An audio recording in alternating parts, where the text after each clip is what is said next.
Hello, xin chào các bạn đã quay trở lại với review 5 phút. Mở đầu trailer tập 31 Tuyệt thế đường môn 2 là hình ảnh hai đội Sử Lai Khắc Thất Quái dự bị và chính thức bắt đầu lên đường đi đến Tinh La Thành.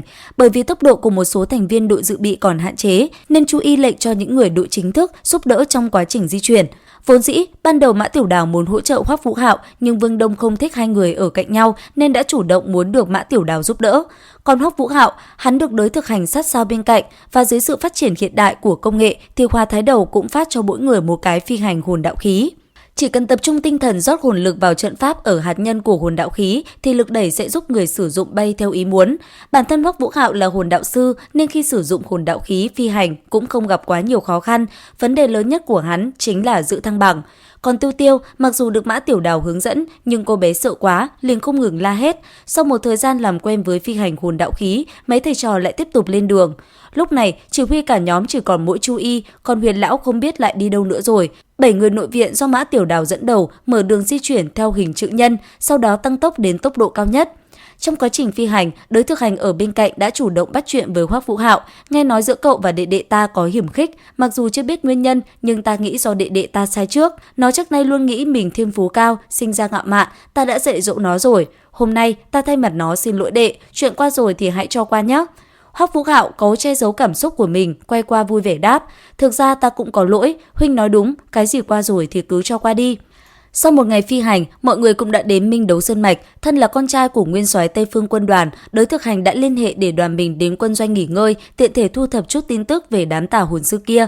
Mới đầu khi đến đại môn rộng lớn của doanh trại, bọn họ đã bị binh lính chặn ở cửa, nhưng sau khi Đới Thực Hành tiến đến nói gì đó thì mọi người đã được thông qua. Tiếp đó, nguyên soái Đới Hạo đã tự mình đến tiếp đón các học viên của Sử Lai Khắc học viện. Nhìn thấy người đàn ông này, Hoắc Vũ Hạo vô cùng kích động. Tuy nhiên rất may, Phương Đông ở bên cạnh vẫn luôn giúp hắn kiềm chế cảm xúc, dù sao thì Đới Hạo cũng không thể nhận ra Hoắc Vũ Hạo chính là con trai mình. Nói vài lời khách khí xong, Đới Hạo sắp xếp chỗ nghỉ ngơi cho mọi người, sau đó cũng đi làm việc của mình. Tối đó, trong bữa ăn được chiêu đãi vô cùng thịnh soạn để đáp ứng sự tò mò của mọi người, Đới Thực Hành đã kể lại chiến tích của cha mình cho tất cả nghe. Thế nhưng khi nghe đến chuyện Đới Thực Hành nói cha mình chỉ có một người vợ thì nỗi căm hận trong lòng Hoắc Vũ Hạo lại tăng thêm vài phần. Có lẽ ông ấy là một vị anh hùng của đế quốc, nhưng thật sự không xứng đáng làm cha hắn, càng không xứng với tình yêu mà mẹ hắn dành cho. Thời gian rất nhanh trôi qua, Đới Thực Hành cũng đã thu thập được một số thông tin tình báo. Bởi vậy, mọi người và Chu Y đã tiến hành một cuộc thảo luận trước khi chính thức thực hiện nhiệm vụ.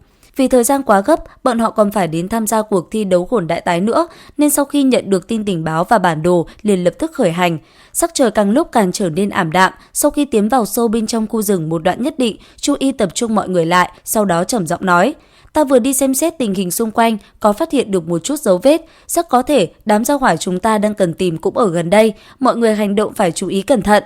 Trước khi chúng ta động thủ, phải xác định được thân phận của bọn chúng đã, nếu chắc chắn là bọn cướp tử vong chi thủ thì phải làm gì, chắc không cần ta dạy nữa chứ.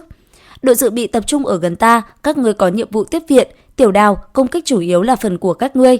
Không thành vấn đề, cứ để cho bọn ta." Đôi mắt Mã Tiểu Đào đã bắt đầu bùng cháy ngọn lửa cuồng dã, đã tìm được mục tiêu thì kế tiếp chỉ cần ra tay là được. Tiếp đó, Hoắc Vũ Hạo sử dụng tinh thần tham chắc cộng hưởng, chia sẻ vị trí cho mọi người.